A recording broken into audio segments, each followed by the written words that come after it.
Ils m'ont banni de ma planète. Ils ont cru pouvoir la donner à ces chiens d'Atreide, et ils ont pensé que j'allais rester les bras croisés. Les regarder fouler mon sol, souiller ce que j'ai construit, tirer un bénéfice de mon travail. Je n'ai pas affronté ces Fremen pour qu'un autre règne à ma place. Je suis de retour pour reprendre ce qui me revient de droit. Ma planète, mon Arrakis, ma thune.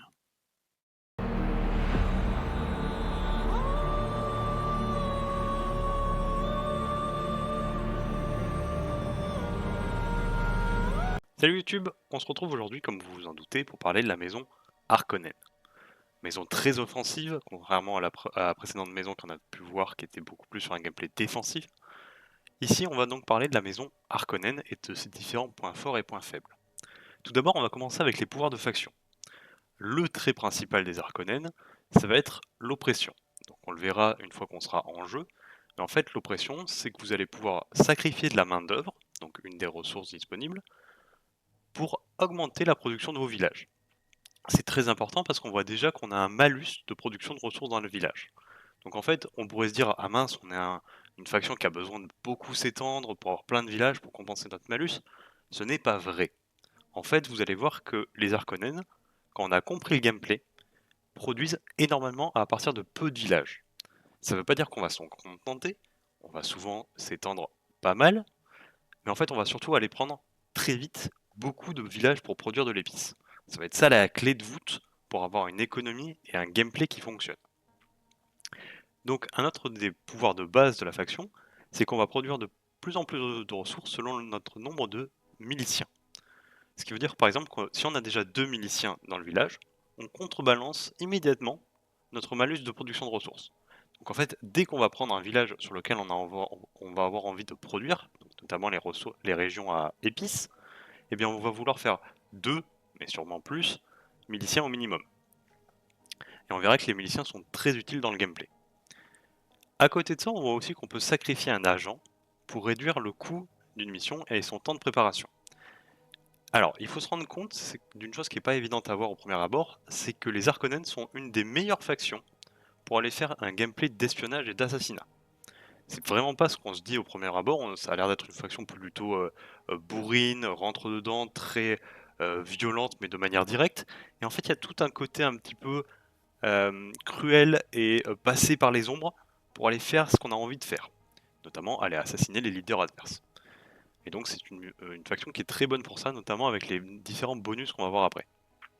Donc attaquant les bonus d'hégémonie lorsqu'on atteint le cap des 5000, on voit que quand on va piller un village, qui est une mécanique qui va être très intéressante pour nous, on va récupérer 50 de renseignements. Donc encore une fois, on est une faction qui va avoir beaucoup de facilité à préparer des opérations et les lancer, gagner l'avantage grâce à ça, que ce soit en combat direct ou indirect sur les assassinats.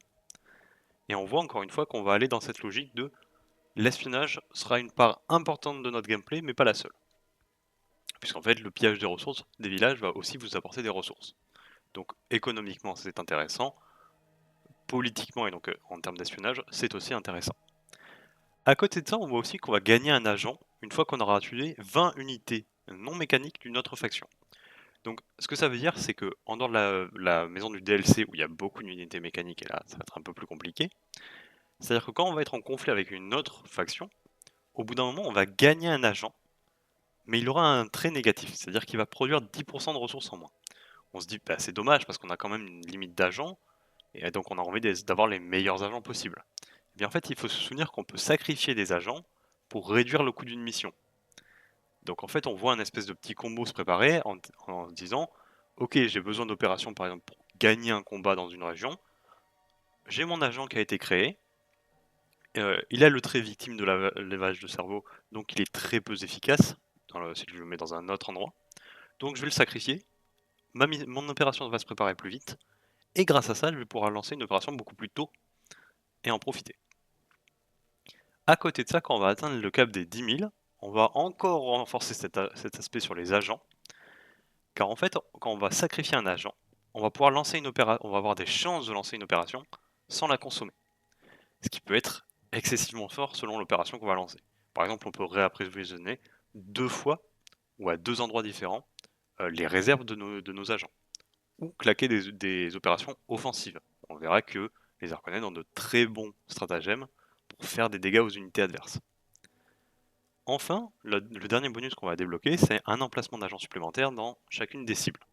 Donc, c'est-à-dire qu'il ne faut pas penser aux factions, donc Atreides, Harkonnen, Contrebandier, Fremen, c'est pas ceux-là dans lesquels on va pouvoir, mais ça va être le Landstrad,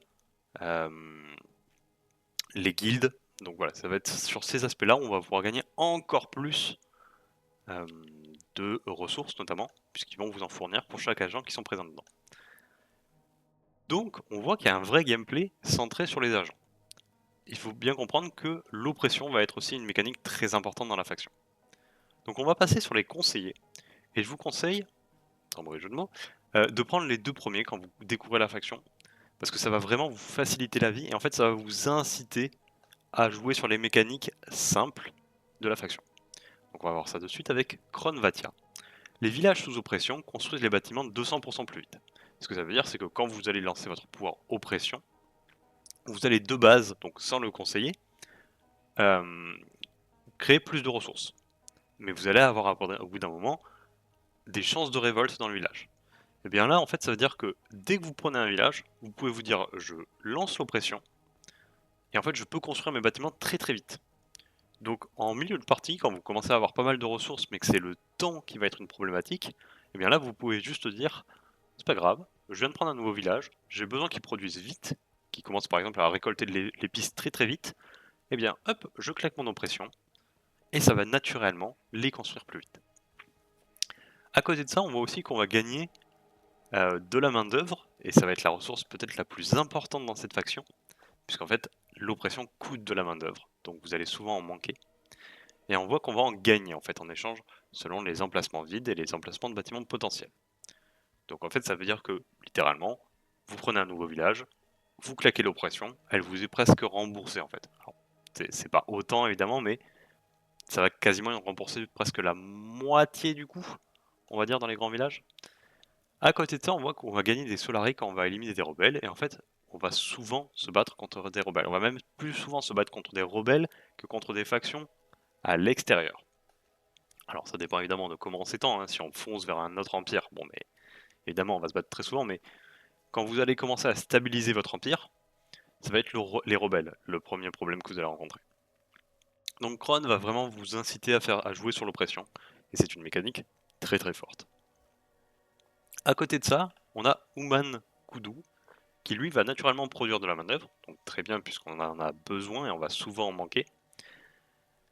On va aussi réduire le temps de recrutement des unités, ce qui est très fort parce qu'on en reparlera dans la partie armée, mais les Harkonnen ont une armée qui est très fragile, qui fait très mal, mais en fait vu qu'on va souvent les perdre, on va vouloir souvent les recruter, et les recruter vite. Donc très intéressant de jouer Human pour compenser ce problème de tankiness chez nos unités. Et chose encore plus pratique, quand on va lancer une opération et que nos unités vont être dedans, ils vont gagner 1 d'armure. Donc je vous ai dit qu'on avait une armée très fragile, leur rajouter un point d'armure gratuitement dès qu'on lance une opération, quel que soit son type, eh bien ça va forcément aider à la tankiness générale de l'armée. À côté de ça, on va avoir Fade Rota, qui va être un peu plus tricky à utiliser. Ça va renforcer un peu ce côté dont on a parlé, très politique, sur lequel on va jouer. Donc en fait, on va pouvoir placer la corruption sur certaines résolutions. Donc en fait, vous allez marquer une résolution et dire celle-ci, la faction qui va la gagner, va perdre de la réputation au Landstrad. Il faut bien se rendre compte que ça va être très dangereux parce que ça peut aussi vous affecter. Donc il va falloir toujours doser et se dire ok, qui va se précipiter sur cette résolution? Est-ce que j'ai envie de la jouer? Parce que si j'ai envie de la jouer, ben, je vais peut-être pas mettre la corruption, hein, puisque je vais y perdre si je la gagne. Donc il va falloir jouer un peu finement sur ok, telle faction est en train de jouer sur tel aspect, je vais contrebalancer en mettant de la corruption, et comme ça ils vont perdre au moins de la réputation. Ça peut être très bien par exemple pour empêcher des ennemis d'aller chercher l'hégémonie. L'hégémonie donc c'est une charte politique que vous pouvez obtenir et qui vous permet de gagner la partie, puisqu'ils vous la conserver assez longtemps. Et bien en fait si vous commencez à mettre de la corruption sur les différentes chartes, et que la faction perd assez de réputation, elle ne peut plus y participer. Donc ça vous permet de ralentir les opérations politiques adverses. À côté de ça, on voit qu'on va pouvoir produire de l'influence dès qu'on aura un village sous oppression et qu'on va recruter nos agents plus vite. Alors les deux sont très intéressants, notamment parce que à partir d'un moment, assez tôt dans la partie, même si on se débrouille bien, on aura toujours un village qui sera sous oppression. Ce qui veut dire qu'on peut très rapidement produire de l'influence et produire des agents à un rythme bien plus accéléré que d'habitude. Donc un personnage intéressant, mais un peu plus compliqué à jouer, et il faut comprendre comment bien utiliser la corruption pour s'en servir et obtenir le maximum avec ce personnage. À côté de ça, on va avoir Peter de Vries, qui fait qu'en fait, on va vraiment aller sur ce côté, j'ai des agents, je les sacrifie et j'obtiens des bonus. Et en fait, c'est littéralement ça, puisque là, on va réduire de manière permanente le coût d'une mission de 15%. Et donc en fait, vous pouvez le cumuler et avoir des stratagèmes qui vont vous coûter, enfin des opérations qui vont vous coûter très peu cher. En plus de ça, quand on sacrifie un agent, on va gagner 60 Solari par agent actif. En début de partie, ça fait relativement peu, mais c'est toujours agréable. En fin de partie, quand on a énormément d'agents actifs, c'est un énorme gain. Donc, on voit qu'on a un peu nos deux agents qui sont, nos deux conseillers qui sont basés sur de l'espionnage, et deux beaucoup plus présents sur le terrain de manière, j'allais dire physique, mais directe en tout cas. Donc, je vous conseille de jouer Kron et Human, mais évidemment, n'hésitez pas à essayer de jouer Feydrota et Peter. Alors, vous pouvez les mixer, mais il y a clairement un duo Human-Kron assez évident à jouer, et un duo Fade-Peter qui va aussi très bien marcher ensemble. Donc c'est un peu quelle orientation vous allez voir, et évidemment, il est possible de les mixer, mais je vous conseille, en tout cas pour le début, d'essayer Human et Kron qui vont vraiment vous faciliter la vie avec vos pouvoirs. Donc on se retrouve de suite sur le terrain pour discuter du reste des mécaniques. Et donc on se retrouve enfin sur le terrain. Et vous allez voir à chaque fois que vous allez prendre un village, vous allez avoir l'option donc d'utiliser l'oppression. Donc c'est la mécanique dont je vous ai parlé un peu plus tôt dans la vidéo. Et donc littéralement vous allez doubler la production de ressources du village. Cependant à la fin vous allez voir, vous appliquez un malus. Donc production locale moins 20% et chances de révolte chaque jour. C'est à la fois un excellent bonus puisque vous allez doubler la production de ce village. Et c'est aussi un malus puisque les révoltes, ça va paralyser un petit peu votre économie. Donc en fait, quand vous allez faire l'oppression, votre but, c'est d'avoir une armée proche de cet endroit-là, qui puisse intervenir rapidement, donc faire des aéroports pour déplacer rapidement vos troupes sur la zone, pour pouvoir gérer les rébellions, est une bonne idée. Il faut toujours être certain d'avoir un moyen de gérer les rébellions. Chose à savoir, au début du jeu, quand vous quand vous capturez un village en tout cas, et que vous faites l'oppression, peu importe le nombre de miliciens que vous avez, ils ne vont pas sortir défendre la ville. Il va falloir faire une recherche qu'on verra donc un peu plus tard pour un bâtiment où les miliciens vont sortir défendre. Donc ça c'est une mécanique à garder en tête. Deuxième chose, hop, on va lancer un stratagème pour éviter d'avoir la barre remplie. Quand vous allez vouloir lancer un stratagème, enfin créer une opération, vous voyez qu'ici vous pouvez sélectionner un agent. Et en fait ça c'est la mécanique qu'on a vu de sacrifier un agent pour rendre l'opération donc plus efficace dans sa préparation. Il faut bien comprendre que vous n'avez pas envie de sacrifier des agents qui sont forts. Par exemple, on peut récupérer avec certaines quêtes ou certaines options des agents Bene Gesserit. C'est des agents qui sont très forts parce qu'ils comptent double pour les niveaux d'infiltration. Ces agents-là, vous n'avez surtout pas envie de les sacrifier pour ces opérations. À moins que ce soit une opération qui vous fasse vraiment gagner la partie, par exemple un dernier assassinat. Bon là ça peut s'entendre, mais vous aurez probablement un autre agent beaucoup moins efficace que ça.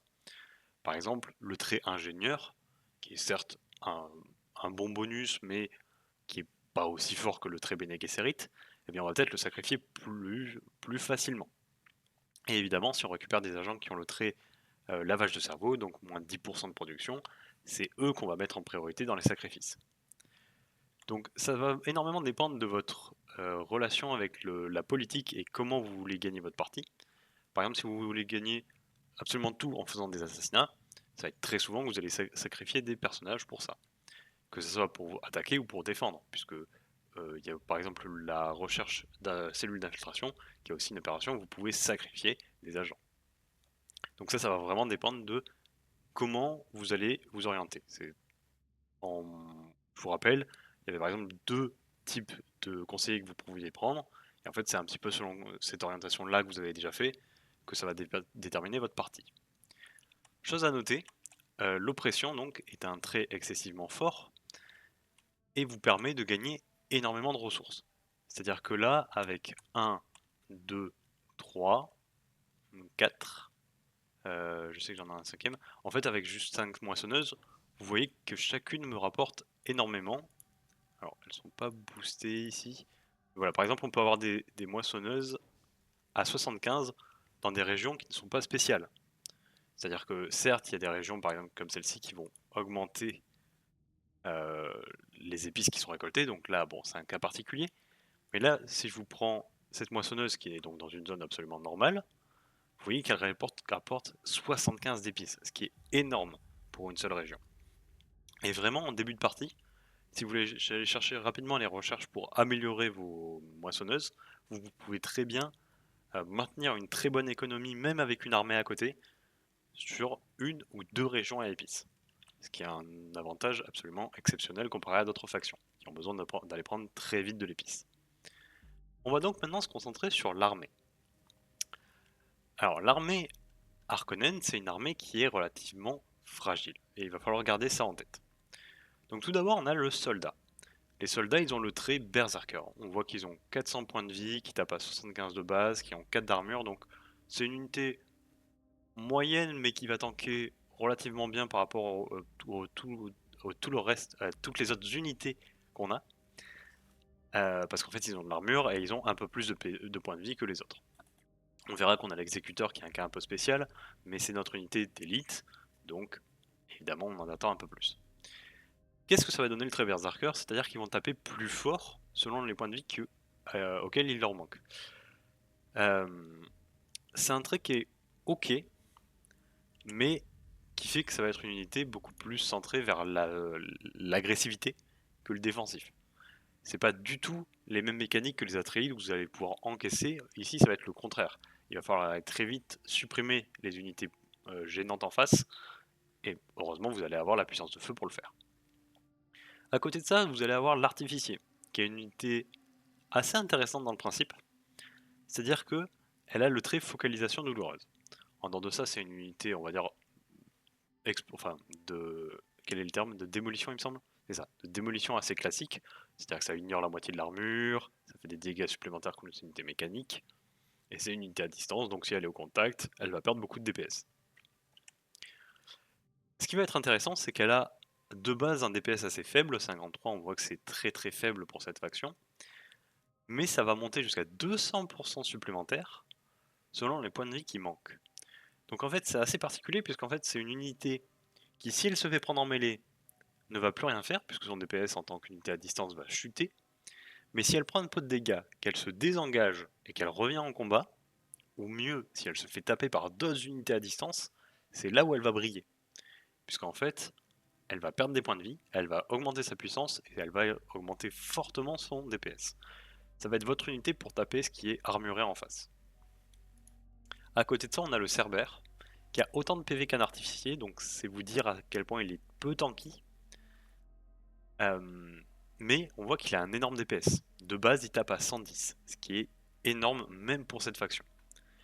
Donc votre Cerbère, ça va être votre unité de flanc ou de deuxième ligne. Qu'est-ce qu'on appelle une unité de flanc ou de deuxième ligne? C'est une unité qui ne peut pas passer en première, donc c'est pas votre soldat. En fait, dans l'ordre de votre faction, il faut que le soldat et l'exécuteur passent en première ligne, et que le Cerbère arrive après, ou en tout cas qu'il tombe sur des unités qui ne vont pas répliquer trop fortement. Un Cerbère peut très facilement se débarrasser d'une unité à distance, par exemple, s'il lui tombe dessus, mais s'il se fait attraper par une autre unité de corps à corps, il va généralement souffrir, parce qu'il a très très peu de points de vie. En plus de ça, il a le trait sadique qui fait que les unités non mécaniques vont subir hémorragie et vont donc perdre des points de vie en se déplaçant. Pourquoi ce trait est intéressant? C'est-à-dire que vous avez un énorme DPS sur l'unité, et s'il attrape une unité et que celle-ci essaye de s'enfuir, elle va prendre encore plus de dégâts. Donc, ça en fait une très bonne unité de chasse ou de deuxième ligne. Enfin, on a la sonde de combat. Sonde de combat qui a un bonus excellent, mais qui a des statistiques absolument désastreuses, c'est-à-dire qu'elle n'a pas de points de vie, 100 points de vie c'est ridicule, 50 de dégâts c'est très très peu, enfin 50 de DPS, Et 0 d'armure, évidemment, ce n'est pas bon. Par contre, c'est une unité qui va en zone autour d'elle, débuff l'armure adverse. Alors, le bonus ne peut pas s'appliquer plusieurs fois. Vous voyez qu'il y a un fois un max, donc vous ne pouvez réduire l'armure adverse que de 2, ce qui est déjà très fort. Par contre, je vous conseille d'en faire plusieurs. Pourquoi? Parce que déjà, on verra dans l'armurerie qu'ils ont de très bons bonus qui peuvent être appliqués plusieurs fois. Et surtout, c'est une unité qui coûte assez peu cher. Alors certes, ça prend 4 batteries, mais en dehors de ça, ça prend que 1 point de commandement et 100 de Solari, avec un coût d'entretien relativement ok. Mais surtout, vous n'avez pas envie qu'elle se fasse focus trop vite, par exemple si vous n'en prenez qu'une, qu'elle se fait focus, qu'elle meurt instantanément, et bien en fait vous perdez son bonus. Or, réduire l'armure c'est très important pour vous, puisque vous aurez un peu de mal à gérer les armées trop armurées. Donc par exemple, contre des Atreides, c'est fantastique d'en faire 3, 4 peut-être dans votre force d'assaut. À côté de ça, on a l'exécuteur. L'exécuteur qui est une unité très intéressante, puisqu'en fait, quand une autre unité va mourir à courte distance, alors que ce soit lui ou une autre unité qui le tue, il n'y a pas besoin d'avoir le kill. Il faut juste se rendre compte que la zone est assez courte, donc il faut bien être à côté des unités qui vont mourir. Vous allez gagner 1 de puissance. Alors l'exécuteur, on n'a pas parlé de ses stats, mais 500 points de vie, donc très bien, c'est relativement tanky. 75, on tape déjà aussi fort qu'un soldat. Et 5 d'armure, donc très tanky. Donc ça va être vraiment votre unité d'élite, et en fait tout le reste de votre armée va permettre de le sublimer. Puisqu'en fait le soldat, l'artificier et le cerbère vont servir à faire des dégâts au début. La sonde de combat va debuff toutes les unités armées adverses. Et l'exécuteur va soit lui-même, soit grâce aux autres unités, prendre un kill, gagner de la puissance et taper encore plus fort. Donc c'est vraiment une très bonne unité à rajouter à votre force d'assaut. L'harpie. Alors, l'harpie, j'avais des... Avant, j'étais pas fan de cette unité parce que 200 points de vie, c'est pas tanky. 40 de dégâts, c'est pas exceptionnel pour un vaisseau léger. 5 d'armure, c'est bien pour ce genre d'unité, mais ça en fait en gros un vaisseau défensif, on pourrait se dire. Eh bien, pas du tout, parce qu'il y a les tactiques d'évitement. Tactique d'évitement, ça veut dire que vous allez taper en zone, ce qui est déjà très bien, puisque ça va dupliquer votre DPS. Et surtout, puissance contre les unités en moins de 30% de points de vie, plus 300%. Donc en fait, c'est un finisher. Le but de la harpie, c'est d'attraper toutes les unités, soit qui vont essayer de s'enfuir, soit qui vont euh, être relativement bas en points de vie et que vous allez finir durant le combat, soit mettre une pression un peu constante de vous voler autour de la zone, vous restez hors de portée des unités, et dès qu'il y en a une qui passe trop bas en PV, vous intervenez pour la tuer. La harpie a un deuxième rôle aussi très intéressant, c'est que je vous ai dit qu'il fallait gérer pas mal de rébellions un peu partout sur votre territoire. Et bien la harpie peut servir à ça. Il faut faire attention, parce que notamment si dans les rebelles il y a des unités à distance qui vont lui faire très mal, mais par exemple un groupe de 2-3 harpies qui patrouillent un peu votre territoire, qui s'assurent que tous les villages restent sous votre contrôle, eh bien ça va être très efficace, notamment en fin de partie, où je vous ai dit par exemple que quand il y a des rébellions, vos miliciens vont intervenir, et en fait les miliciens n'ont pas un DPS extraordinaire, mais ils vont les tomber quand même à un moment assez bas en point de vie. Le problème des rebelles, c'est qu'en fait ils ont des organisations, donc en fait ils vont tanker très fort quand ils vont tomber en bas en point de vie. Et c'est là où la harpie va briller, puisqu'en fait elle va servir de finisher pour que cette unité de miliciens ne tanque pas trop longtemps. Et donc il y a un vrai combo entre vos unités, par exemple miliciens experts, pour aller traquer les rebelles. Enfin, on a la dernière unité, le suzerain. Est-ce que j'en ai une de disponible? Parfait. Le suzerain, en fait, ça ne va pas être une unité qui va DPS. Vous voyez qu'il y a littéralement écrit 0 de DPS. Mais en fait, c'est parce qu'elle a le trait ruche. Ruche, ça fait qu'elle va générer d'elle-même des dards. Les dards, en fait, ce sont ces unités-là qui vont taper. Donc, c'est des unités qui vont se dégrader avec le temps, qu'on ne peut pas régénérer, et qui vont taper relativement fort. On voit qu'il tape à 63, et il faut bien se rendre compte que quand votre suzerain est rempli, il y a 5 dards qui l'accompagnent. Donc c'est pas 63, c'est 63 x 5. C'est des unités très peu tanky. Alors le suzerain en lui-même est tanky, hein. 7 d'armure, alors je vais reprendre les stats de base, 2000 d'armure et 2000 de PV, je vais y arriver, et 6 d'armure, donc c'est quand même relativement tanky pour un vaisseau lourd. Alors vous ne pouvez en avoir qu'un seul évidemment, puisque c'est votre vaisseau lourd, mais j'ai une chose dont j'ai pas encore parlé, c'est le protocole de décimation. En fait, faut comprendre que vos dards ne vont pas vivre longtemps. C'est très peu tanky, c'est sensible à tout ce qui peut affecter les vaisseaux, donc tout ce qui tape en x2 sur les vaisseaux va les détruire. Même si ça a assez d'armure, ça va tomber assez vite, hein, parce que ça a très peu de points de vie. Et en fait, votre suzerain, quand vous allez le manipuler, vous allez avoir le protocole de décimation. Et en fait, vous allez dire à tous vos dards d'aller se suicider sur les unités adverses et d'exploser. Ça fait d'énormes dégâts. Il faut bien comprendre que tous les dards vont être envoyés. Donc si vous en avez 5 de près, c'est pas une fois les dégâts, c'est 5 fois les dégâts. Donc c'est exceptionnel pour faire des dégâts sur une force armée qui essaierait de vous envahir, supporter votre armée qui essaye de lancer un assaut, gérer vos régions, puisqu'en fait, si ça fait des dégâts à une armée, ça fait aussi des dégâts à des rebelles. Et en fait, il faut bien comprendre que le suzerain, une fois qu'il a claqué le protocole de décimation, il va falloir attendre un peu de temps pour qu'il puisse régénérer des dards. Donc à ce moment-là, vous avez deux choix. Soit vous le laissez un peu dans la zone de combat, il va prendre l'attention sur lui, il va prendre des dégâts que vos autres unités ne vont pas prendre, et alors vous allez le retirer. Ou alors vous vous dites, ok, je prends pas de risque avec cette unité, je la rapatrie directement chez moi, et je la renverrai quand elle aura reproduit les dards. Donc en fait, tous les 2-3 jours, vous vous retrouvez avec une espèce de force de frappe ultra violente qui va pouvoir taper, puis exploser, et faire un énorme trou sur tout ce que ça va taper. Donc, on a vu un petit peu toutes les unités, maintenant on va rentrer dans l'armurerie pour voir plus en détail comment build de ces unités. Alors, on va tout d'abord partir sur le soldat, qui est donc notre principale ligne, avec l'exécuteur.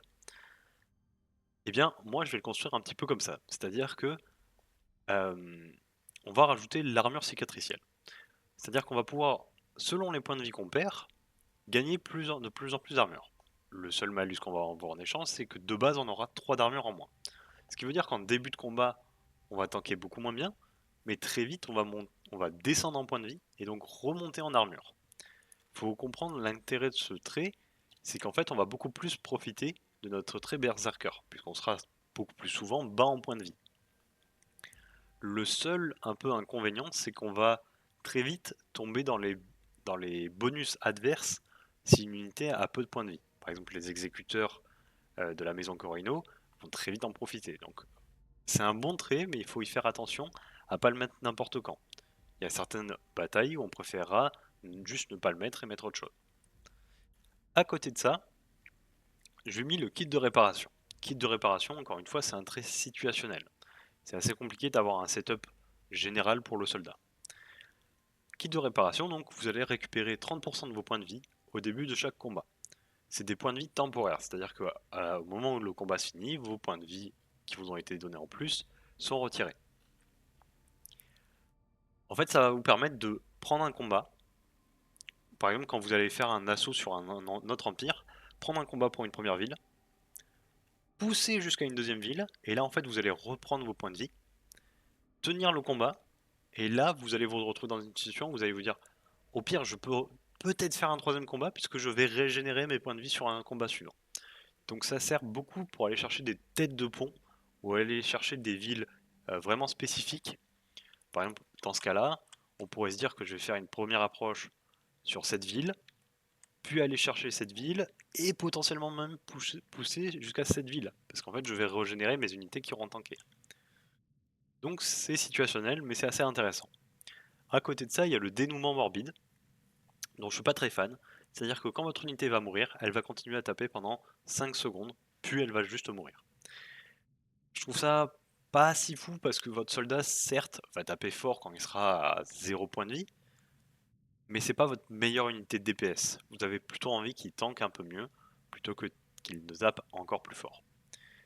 Le fluide orange qu'on va retrouver sur toutes les unités, et donc je n'en parlerai que quand c'est pertinent pour l'unité, va augmenter la vitesse d'attaque de 30%, donc c'est un très bon bonus offensif, mais vous allez perdre 50 points de vie par jour en combat.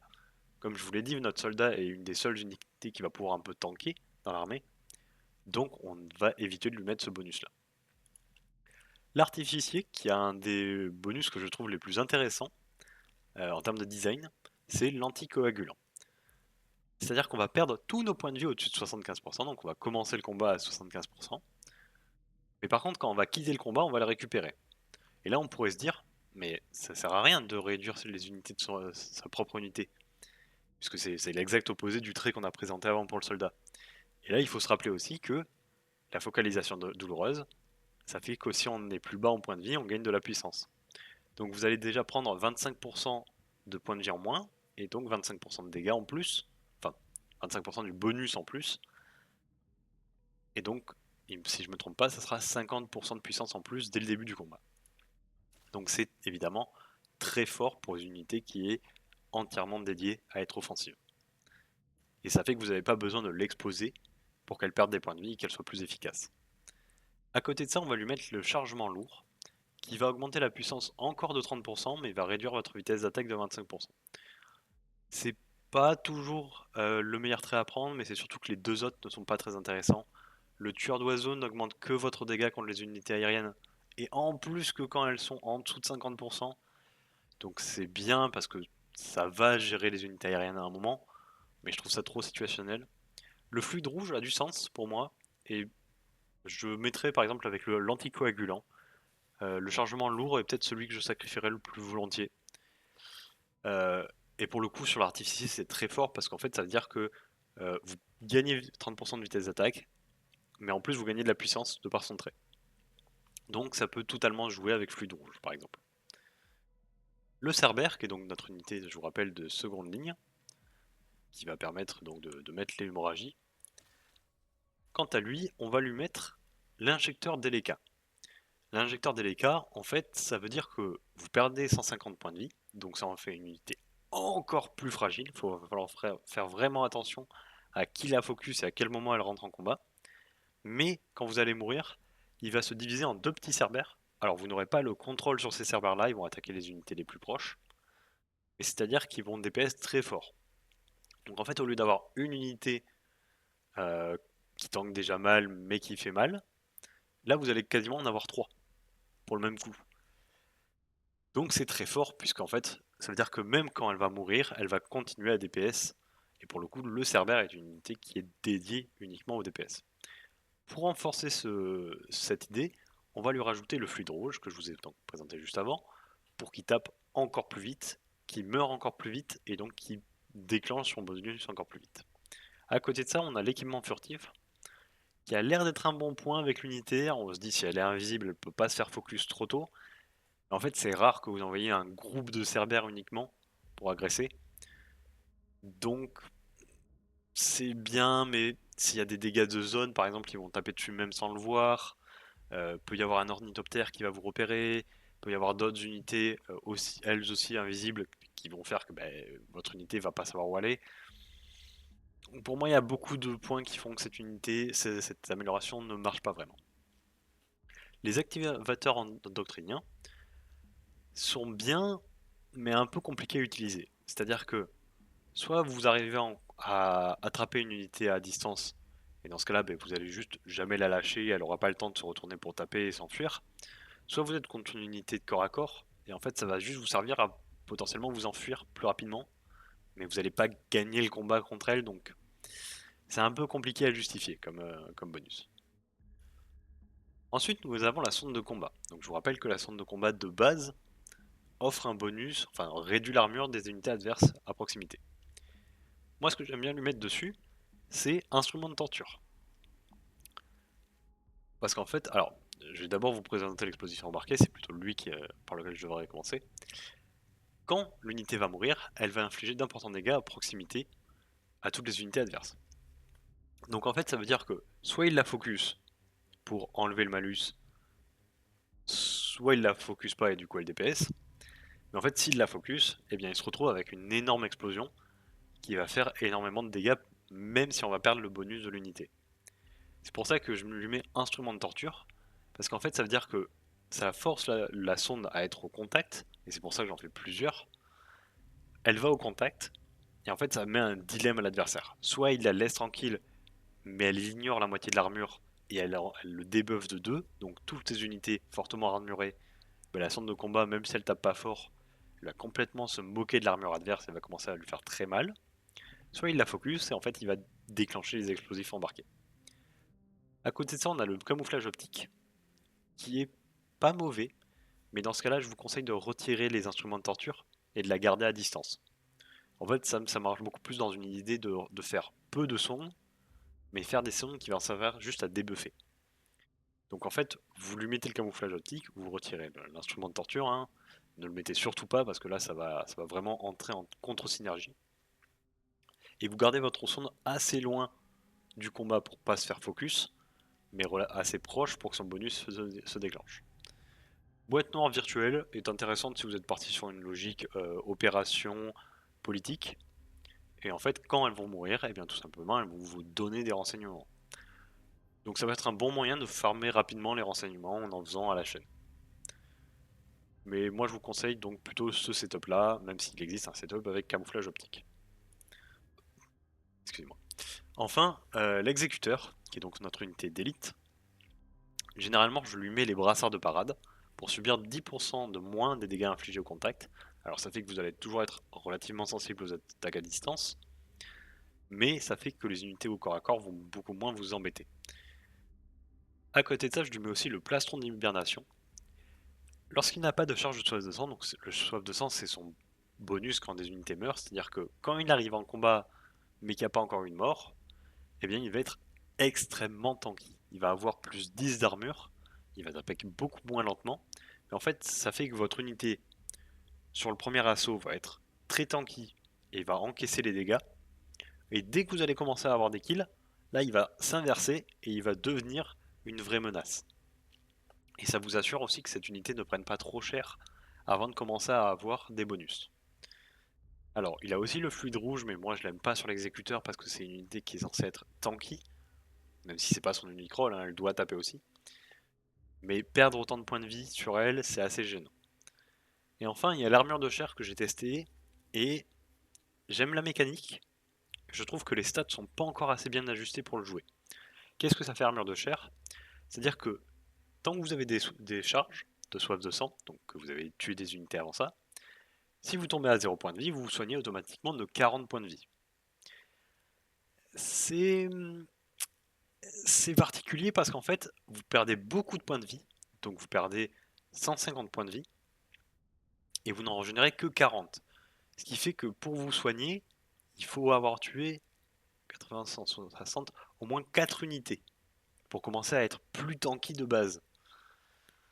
C'est assez compliqué à justifier, même s'il y a beaucoup de factions où vous allez pouvoir chercher rapidement des kills, je trouve ça assez dur à justifier, et je préfère largement lui mettre un plastron et des brassards et me dire c'est bon, elle va tanker tout ce qui va lui arriver dessus, elle va rester en vie assez longtemps pour avoir des stacks et pour commencer à faire vraiment mal. Donc c'est un peu comme ça que j'envisage euh, de monter mon armée Harkonnen. Après, comme je vous l'ai dit, il y a évidemment des petites variations qui peuvent être prises, ou au contraire, vous pouvez même partir sur même tout ce que je vous ai dit de ne pas prendre, mais il faut juste que vous ayez conscience des forces et des faiblesses de cette armée et de comment jouer autour. On va donc maintenant passer sur les recherches. Et donc on se retrouve enfin sur les technologies, les avancées de la faction. Donc tout d'abord dans l'arbre économique, on va y retrouver la conscience professionnelle. Donc conscience professionnelle, ça nous donne production de places crêtes et le centre de maintenance. Jusque-là, c'est les traits basiques, on va dire, de ce point pour toutes les factions. Mais ce qui va être important, c'est que ça offre de la main-d'œuvre. Pourquoi c'est important? Eh bien, en fait, on l'a vu précédemment au sein de la faction, c'est une des ressources les plus importantes pour la faction. Ça va pas être les Solaris, ça va pas être le place crête, ça va vraiment être la main-d'œuvre pour pouvoir opprimer en permanence vos villages. Donc, c'est évidemment très important d'aller le chercher relativement tôt. On verra que c'est pas ce trait-là qu'on va privilégier en premier. Ce sera plutôt Boucher d'Arakis et Règne de Terreur qu'on verra un peu plus tard. Mais c'est jamais mauvais de le prendre par exemple en premier en se disant qu'on va aller chercher rapidement de l'économie avec l'amélioration par exemple des équipages des moissonneuses. Donc un bon point, pour une bonne avancée pour la faction. À côté de ça, on va avoir économie martiale. Alors économie martiale, c'est un point où je suis un petit peu partagé, c'est-à-dire que c'est très bien d'avoir des emplacements de miliciens très tôt, c'est très bien d'avoir le bureau de l'ordre, le bureau de l'ordre, si vous ne voyez pas quel bâtiment c'est un bâtiment clé pour la faction, puisqu'en fait c'est ce qui permet de mettre tout le temps sous oppression les miliciens. Donc, enfin, le village, et les miliciens vont sortir pour défendre le village des rebelles. Donc c'est très bien, parce que ça veut dire qu'à partir d'un moment, quand vous avez ce bâtiment et vous avez assez de miliciens, votre village est donc tout le temps boosté grâce à l'oppression, mais en plus il peut se défendre de lui-même. Le problème, c'est le point que j'ai précisé, c'est-à-dire quand vous avez assez de miliciens. Donc en fait, on pourrait se dire oh, je vais le chercher très tôt et comme ça mon économie marche toute seule et je peux faire autre chose avec mon armée. Oui et non. En fait, ça va vous coûter quand même relativement cher en main-d'œuvre au début de faire tous vos miliciens. Et donc là, si vous devez en faire un de plus dans chaque village, puisqu'il y a un emplacement supplémentaire disponible, eh bien le bureau de l'ordre, on va se dire qu'on va peut-être pas le prendre aussitôt. Donc pour moi, c'est un très bon trait, mais un très bon trait de mid-game. C'est-à-dire que en début de partie, vous avez une faction qui est un peu trop faible pour aller mettre des bureaux de l'ordre partout et avoir les miliciens qui puissent gérer tout ça. Donc je vous dirais, quand vous commencez un petit peu à stabiliser votre économie, allez commencer par le mettre dans les villages où vous avez des épices, qui sont les villages les plus importants pour vous, puisque c'est eux qui rapportent le plus. Et bien là, vous allez commencer à les mettre petit à petit. Et une fois que vous allez vraiment engendrer énormément de ressources, notamment de la main d'œuvre, pour aller chercher donc les miliciens, et bien là, vous pouvez le mettre quasiment dans tous les villages, et ça vous assure un milieu et fin de partie très agréable et très puissant. À côté de ça, il y a aussi un aspect complètement politique dans la faction, avec la réputation cruelle. Réputation cruelle, en fait, quand vous allez lancer une opération, donc quel que soit son type, dans une zone en conflit, donc forcément avec un de vos adversaires, vous allez récupérer en influence une partie du coût de la mission, donc 25%. Ce qui veut dire qu'en fait, que quand vous allez lancer vos opérations, au lieu de perdre de l'argent, vous allez le transformer petit à petit en influence. L'influence, c'est très important en ce moment dans le jeu, pour deux raisons. Déjà parce que ça vous permet de renforcer vos votes, et donc de vous assurer d'avoir des votes que vous allez gagner plus facilement grâce à ça. Et deuxièmement parce que c'est une ressource qui vaut très cher pour l'IA. Et donc en fait c'est très facile d'aller voir n'importe quelle IA, même si une avec à laquelle vous êtes en guerre. Et donc même là, dans le cas où elle déprécie la valeur d'échange, donc en fait c'est une IA qui se fiche un petit peu de cette ressource, et bien même là, c'est déjà par exemple 280 Solari que je peux récupérer. Et en fait ça va très vite de faire de l'influence avec ce point, et donc plus vous allez faire d'opérations contre la faction avec qui vous êtes en guerre, plus vous allez pouvoir facilement faire des trades intéressants. Donc ça peut être aussi une manière de jouer un peu plus économique avec ce trait, avec cette avancée, mais donc c'est aussi une manière de faire les choses. On a le murmure du Landstrad. Alors, le murmure du Landstrad, vous allez voir que je le fais pas souvent dans mes parties parce qu'en fait je fais des interrogatoires plus efficaces. Je vais vous expliquer juste après pourquoi. Parce qu'en fait là on voit nos agents au Landstrad rapportent deux de renseignements. On a plus d'emplacements au Landstrad, on a les quartiers du Landstrad dans notre capitale. Ok, on comprend qu'il y a une logique à jouer sur les renseignements, sauf qu'en fait je trouve que l'interrogatoire plus efficace fait le même travail, mais en mieux. Pourquoi? Parce qu'en fait ici, tous les villages opprimés vont conférer un renseignement de plus. L'avantage de votre faction, c'est que vous allez chercher à opprimer quasiment tous vos villages en permanence, et très très vite. Et comme je vous l'ai dit, par exemple, en milieu de partie, vous allez déjà avoir des villages qui sont permanence opprimés. Donc ils vont en permanence produire, en plus de tout ce qu'ils produisent, des renseignements. En plus de ça, ça vous offre le centre d'interrogation dans votre capitale. Et pourquoi ce bâtiment est important? Parce qu'en fait, il va vous permettre de gagner 10 de renseignements à chaque fois que vous tuez une unité adverse. En plus de ça, vous allez pouvoir convertir automatiquement les agents capturés. Ça veut dire deux choses. Ça veut dire que si votre but c'est de créer des renseignements, et donc de faciliter vos opérations, eh bien en fait, ce bâtiment, qui est débloqué par l'avancée qu'on vient de voir, va faire bien mieux le travail de l'avancée précédente dont on parlait. Donc en fait, pour moi, c'est plus rentable d'aller chercher le point, donc comme je vous l'ai dit, interrogatoire plus efficace, plutôt que les murmures du Landstrad. Et en plus de ça, donc, tous les agents que vous allez capturer, donc des autres factions qui essayent de vous espionner, de faire des opérations sur votre territoire, eh bien vous allez pouvoir les convertir, et comme les agents convertis rapportent assez peu de ressources, en fait vous allez pouvoir les utiliser pour lancer des opérations plus vite. Et donc, on retombe sur notre première recherche, dont on parlait, la réputation cruelle. Donc en fait, si vous voulez faire un build un peu tourné sur la politique, je vous conseille d'aller chercher très vite réputation cruelle, puis vous arrêtez à ce niveau-là pour l'instant, et aller chercher un interrogatoire plus efficace, pour faire le centre d'interrogation. Et là, vous avez déjà une base solide pour jouer tout l'aspect politique du jeu, avec donc des renseignements qui sont créés très vite, très souvent, la possibilité de convertir les agents ennemis à votre cause, et donc les sacrifier derrière, un bâtiment intéressant dans votre capitale, et la possibilité de récupérer de l'influence. Ça fait déjà beaucoup de bonnes choses pour cette faction, sur le plan politique. On arrive ensuite sur le côté territorial. Donc Règne de Terreur, comme je vous l'ai dit, c'est un des points les plus importants, enfin les plus forts de la faction, puisqu'en fait quand vous allez piller un village, vous allez réduire définitivement, uniquement pour vous, le coût en autorité pour l'annexer. Alors, il faut bien se rendre compte d'une chose, c'est que quand vous pillez un village, vous ne pouvez pas le recapturer, le réattaquer et le recapturer derrière. Il faut attendre un certain temps où il ne peut pas être attaqué.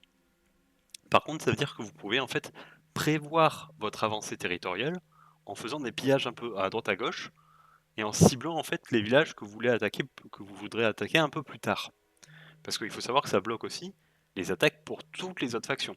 Donc personne ne va vous voler ce village pendant ce temps-là. Vous allez le piller, récupérer des ressources qui vont vous permettre d'améliorer votre empire pendant ce temps-là. Et en fait, quand le village va redevenir disponible, vous allez juste l'attaquer et ça va vous coûter moins cher. Alors, chose que le jeu ne vous dit pas quand vous voyez juste le talent, c'est qu'en fait ça se cumule. Est-ce que je vais avoir un village qui n'a pas été pris? Non. Dommage. En fait, oui, ça se cumule et donc vous pouvez passer donc juste de moins 10%, mais si vous réattaquez, vous passez à moins 20, moins 30, moins 40, et donc en fait ça va très très vite à se dire, euh, par exemple, imaginez en début de partie, je commence à ma capitale, je vais chercher mon épice, et là j'attaque un peu tous les villages aux alentours, et comme ça, hop, moins 10% sur toute mon extension en fait. Peu importe dans quelle direction je vais me rendre, dès que je vais reprendre un village, ça sera moins 10%.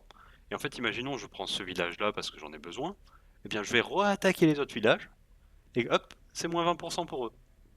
Je prends ce village, hop, moins 30%. Et donc en fait, en faisant cette espèce de boucle de pillage, vous allez toujours vous faire en sorte que, même si vous n'avez pas une production d'autorité folle comparée à d'autres factions, ben vous allez juste payer moins cher. Donc en fait, vous allez vous retrouver gagnant et à prendre beaucoup plus vite les villages que ça serait prévu de base. Alors un point un peu moins utile en général, mais qui est toujours sympa à prendre, si quelqu'un vous a repris votre village, ou vous avez perdu en tout cas le contrôle d'une ville, enfin d'un village, vous pouvez le reprendre pour la moitié de son coût. Donc ça c'est toujours très bien quand vous vous faites un petit peu enfoncer par un autre empire, eh bien vous pouvez dire ok, c'est pas grave, je te laisse me prendre ou libérer les villages, moi je sécurise un peu ma base, et quand je vais reprendre les villages, ben, c'est pas grave parce que je ne paierai que la moitié du coût. Donc il y a vraiment une logique de euh, votre autorité ne sera pas donc à des niveaux incroyables, mais en fait vous en aurez forcément besoin de moins que les autres factions, et donc vous allez vous en sortir très bien là sur ce point.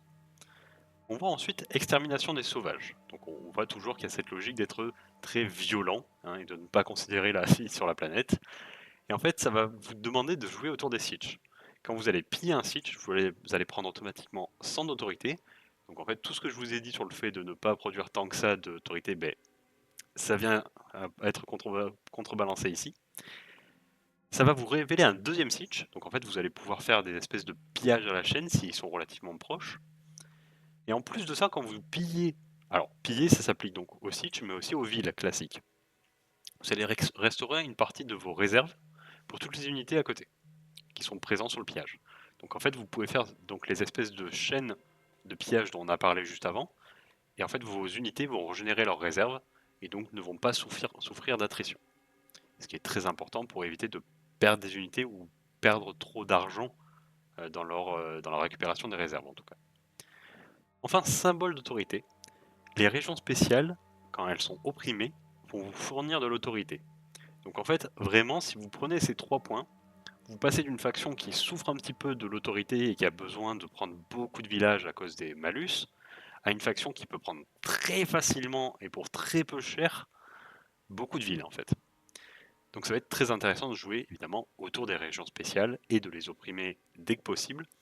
Quand vous prenez symbole d'autorité, je vous conseille d'avoir la possibilité de créer le bâtiment dont on a parlé juste avant, dont j'ai plus le nom évidemment, qui est dans le tabat, le bureau de l'ordre sur ces régions, et comme ça vous vous assurez une production permanente d'autorité. Enfin, on va évidemment parler des avancées militaires, avec donc pour moi celui qui joue sur la première place des avancées de la faction, avec Boucher d'Arrakis. Boucher d'Arrakis, ça nous offre déjà de l'eau, qui est une ressource qui est relativement importante, mais surtout des dégâts contre les miliciens et les rebelles, sachant que ça va être les unités qu'on va affronter le plus souvent dans la partie, à moins qu'on soit très agressif sur d'autres empires, ou qu'à l'inverse un empire soit très agressif envers nous, mais globalement, c'est sur ça qu'on va taper la majorité du temps, donc 50% de dégâts supplémentaires, c'est évidemment énorme. Mais en plus de ça, on est une faction qui recherche, comme je vous l'ai dit, de la main d'œuvre, et bien quand on va tuer des miliciens ou des rebelles, peu importe, on va en gagner. Donc évidemment, c'est un trait qui combotte excessivement bien avec notre gameplay centré sur avoir de la main d'œuvre pour créer des miliciens, pour opprimer des villages et pour créer plus de ressources. Donc Boucher d'Arrakis c'est un très bon point à aller prendre en priorité. À côté de ça, on va avoir le chaîne de montage qui est un trait que je conseille pas tant que ça, à moins que vous voulez vraiment jouer sur les harpies et les sondes de combat, mais c'est un gameplay que je trouve pas très intéressant et surtout pas très fort. Pourquoi donc? Parce qu'en fait, les sondes de combat, certes, vous voulez les faire un peu plus rapidement, puisque c'est une unité qui peut mourir assez vite. Mais en fait, c'est pas les anciennes sondes de combat qu'on cherchait à faire mourir, même si maintenant il y a toujours un build où vous pouvez les envoyer mourir et elles s'explosent. Mais en fait, c'est des unités que vous voulez un petit peu protéger. Donc vous voulez certes les construire vite, mais comme vous allez les garder longtemps en théorie, il n'y a pas besoin de les refaire si souvent que ça. Donc c'est pas très important. Les harpies, c'est un peu le même délire dans le sens où le moment où elles deviennent disponibles, vous allez en faire peut-être une, deux, trois, mais une fois qu'elles sont formées, bah, le trait vous sert pas à grand chose parce qu'en fait ça réduit pas le coût d'entretien. Par exemple, ça aurait été intéressant de se dire on réduit le coût d'entretien et comme ça on peut vraiment jouer autour de ces unités. Mais ici c'est pas le cas. C'est uniquement le recrutement et le temps de formation, donc je trouve que c'est un peu dommage qu'ils sont peut-être un petit peu passés à côté de l'idée qu'ils voulaient donner avec ce gameplay. Après évidemment, si vous avez si vous n'avez que ça à rechercher, bah, évidemment recherchez-le, hein. C'est pas un mauvais point, c'est juste qu'il y a plus intéressant à prendre dans l'arbre. Évidemment, quand on parle de plus intéressant, il y a la dépendance à l'adrénaline. Donc déjà, 10 points de commandement, donc ça c'est assez global, enfin assez commun sur ce point-là. Cependant, ce qui va être intéressant, c'est qu'à chaque fois qu'on va éliminer une unité, les unités militaires alliées vont gagner de la vitesse d'attaque. C'est cumulable, et c'est cumulable surtout 50 fois, donc c'est assez énorme comme bonus quand vous avez 50 stacks. Donc ça va évidemment renforcer le DPS de votre armée, et donc vous assurer de perdre un peu moins d'unités en général, puisque plus vous tapez fort, moins l'autre a le temps de vous taper dessus. Alors, il y a un dernier bonus, mais qui est en fait un petit peu un malus là-dedans, c'est-à-dire que vous déverrouillez le deuxième emplacement d'équipement dans l'armurerie. Parce qu'en fait, le deuxième emplacement, généralement, il se trouve là où se trouve Boucher d'Arrakis. C'est-à-dire que avant, normalement, vous aviez 2 recherches à faire pour l'obtenir, et ici, vous avez donc 4 recherches à faire.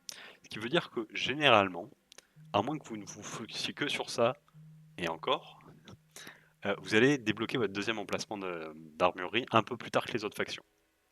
Alors c'est pas grave parce que vous avez de très bons points à récupérer entre temps, entre Boucher d'Arrakis, Règne de Terreur, qui vont largement compenser ce manque, mais il faut faire un peu attention à se dire qu'en début, milieu de partie, il est possible que les unités adverses soient meilleures que vous, puisqu'en fait ils auront une meilleure armurerie. Et oui, puisque s'ils ont une deuxième amélioration et que vous n'en avez qu'une seule, ils vont potentiellement soit taper plus fort, soit résister plus fortement, et vous battre donc en combat. Donc il faudra toujours être un petit peu frileux, on va dire, en début de partie, puisque vous avez une faction qui profite énormément du milieu et fin de partie, je trouve, contrairement à d'autres factions. Donc on est bon sur les avancées, et donc globalement on est bon sur la faction. Donc je vous remercie d'être resté jusque-là et d'avoir tout regardé. Évidemment, si vous avez des questions, s'il y a des choses qui n'avaient pas été comprises, ou au contraire s'il y a des choses que vous voulez voir dans les prochaines vidéos, n'hésitez pas à l'envoyer en commentaire, mettez un like, abonnez-vous à la chaîne, vous connaissez la chanson. Et je vous remercie et je vous souhaite, je vous dis au revoir et à la prochaine fois sur Arrakis. Salut!